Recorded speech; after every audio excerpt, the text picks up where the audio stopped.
Ito hybrid, malaki, at yung native po maliit at saka kulay green po. Masaga po yung pagka green nya, at ito po ayan, medyo light. Ang kilo po nito sa palengke around 150 to 200 po per kilo. So ito po mga kabakyard, kahit ganyan po siya, ayan, kahit konti lamang po ang ating itatanim, pag ito po lumago, dadami at dadami po ito, at triple pa po.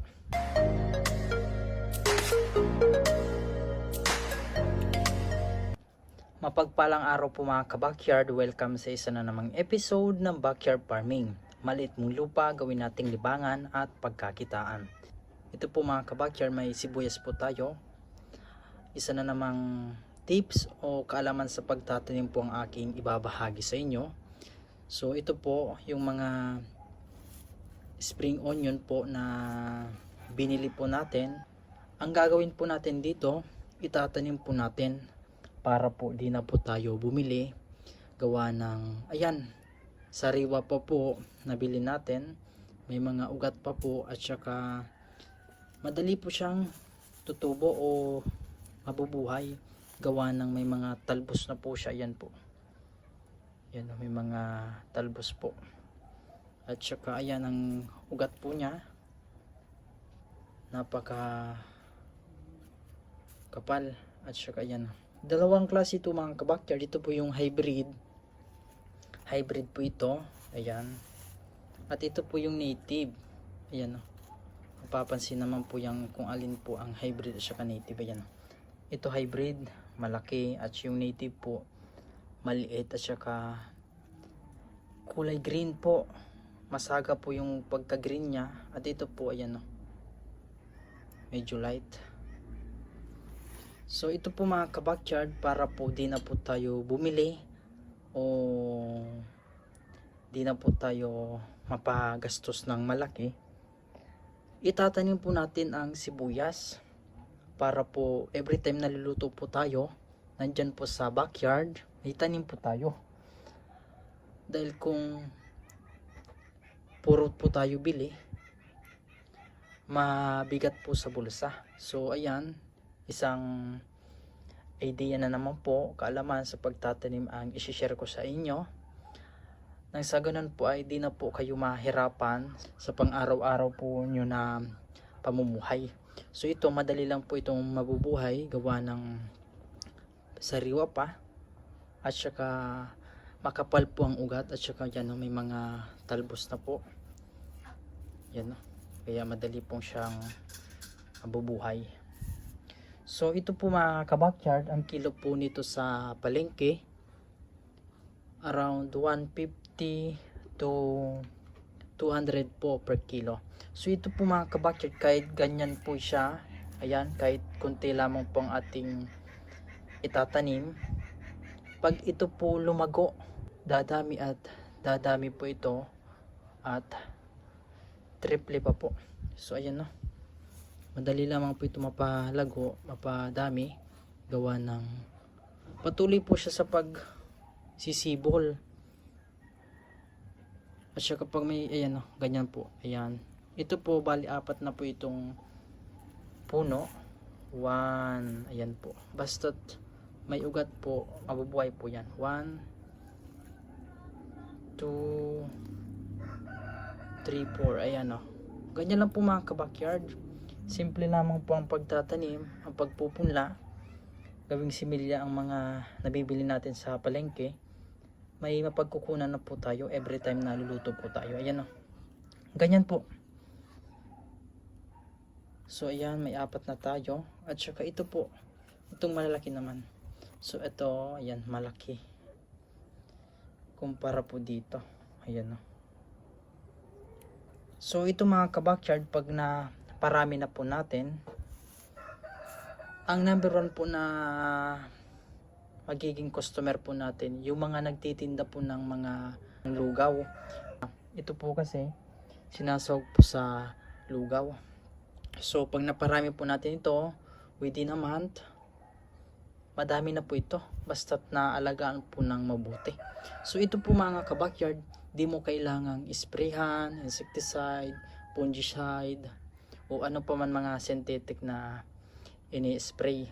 So ito, kahit itanim natin dyan sa backyard po natin, walang synthetic na ini-spray at saka walang synthetic fertilizer, wala pong problema. Kahit organic po ang ating pamamaraan, mapapalago po natin ito. So ito po ang kinaganda dito sa spring onion, dahil di po maselan kumpara po sa ibang mga gulay na tinatanim kagaya po ng sitaw na kailangan pong isprayhan, at saka yung mga iba pang mga gulay na pag may mga insekto talagang grabe po ang chemical na ina-apply. So ito po, ayan, di po maselan, kaya maganda din po ito gawing negosyo. So ayan, ito po, kahit ganyan lamang po yan, pag lumago, magiging triple po yan. So ito po mga kabakyard ang advice ko sa inyo, na yung mga nabibili po natin, pwede po natin itanim sa ating backyard. So ito po mga kabakyard, another tips na naman po ang ibabahagi ko sa inyo para di na po tayo magastusan ng malaki sa pang-araw-araw. So ito po, itatanim na po natin dun po sa plastic pots. Then ang gagamitin po natin is yung compost soil. Ito na lang po mga kabakyard yung natitira po natin na compost soil. Yan, kalahati na lang po ng sako, dahil ginamit po natin sa ibang mga tinanim. So ayan po, ayan po siya.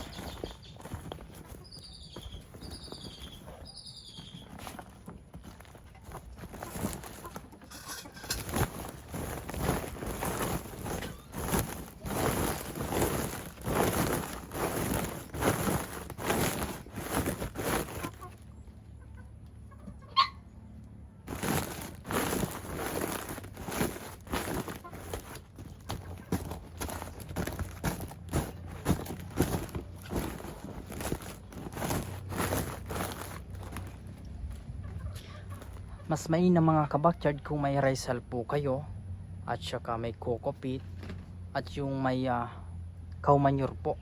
So ang nandito po sa atin, ito po na compost soil. Dito po natin itatanim yung iba, gawa ng may ulalo po dito sa pinagtatamnan natin, dahil yun po yung peste po na sumisira sa pumapatay sa ating mga tinanim. Gawa ng may mga tanim po tayo doon na na ibang gulay, minsan po bigla-bigla na lang pong namamatay.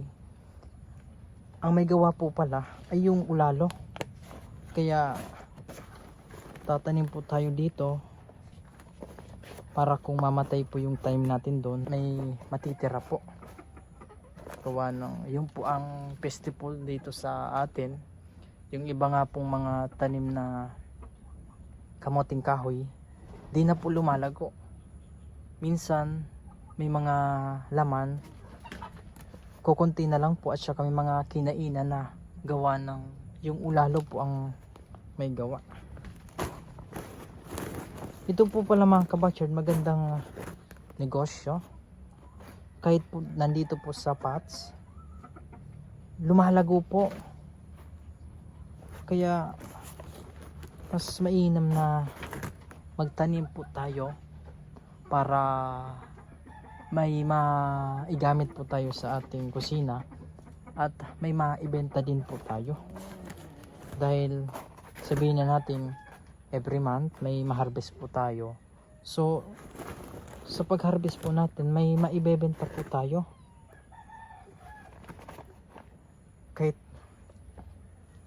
Kahit po 1 kilo po ang ma-harvest natin, malaking bagay na po yun para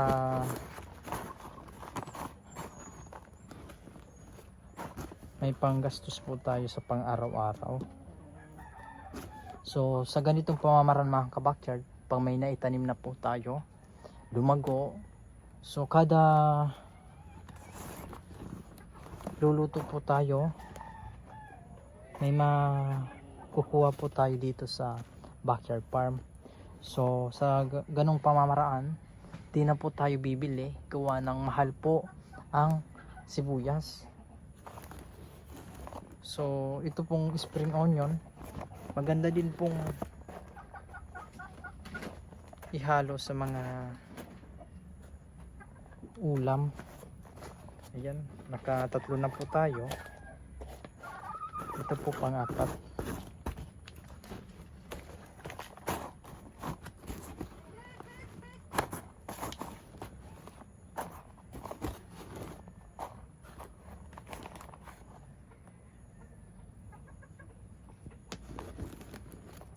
Dito pala mga kabakyard sa spring onion, dito po wala pong problema. Kahit po saan natin itanim, basta wala pong ulalo, lumalago po. Ito pong spring onion, di naman po ito kagaya ng ibang mga gulay na palaging dinadapuan ng mga flies. So ito po bibihira lamang po. At saka ang kalaban po natin dito ay yung ulalo po. Dahil grabe po yon kung mga ano sa ating mga tanim. Ito na po mga kabakyard, nalagyan na po natin ng lupa. Itatanim na po natin yung spring onion. Sa ganitong pots mga kabakyard, kahit isa-isa po ang ating itanim, dahil pag ito po lumago, napakarami po. Ayan, ganyan lamang po. At ayan, yung iba doon na po natin itanim sa plat. So may mga tanim po pala tayo doon na bawang. Nag-experiment po kami kung makakapagpalaman po tayo, dahil bibihira lamang po ang nakakapagpalaman ng ng bawang, gawa ng ang gusto po niya yung may mga dayami po. So dito po sa plat po natin tinanim, walang dayami, at saka di po gaano buhaghag pag ganito po nasa pots. Mamimaintain po natin yung buhaghag na lupa.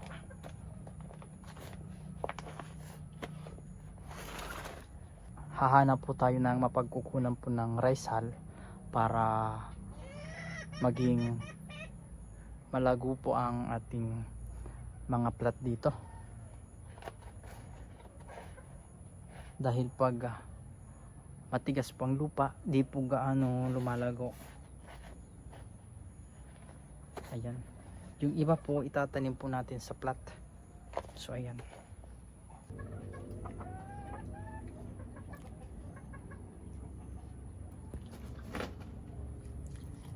sa mga nagtatanong po pala mga kabakyard, wala pa pong available ng stevia. Pinaparami pa po natin para pag nag-post po tayo na for sale na po ang ating mga stevia, ay ma-supplyan po natin ang ating mga customer. Sa ngayon po, puro pagpaparami pa lang po ang ating ginagawa. Nang sa ganun po ay mabigyan po natin yung mga customer natin. Dahil gawa nung tag-ulan po, namatay po yung iba. So ngayon, pinaparami pa po natin.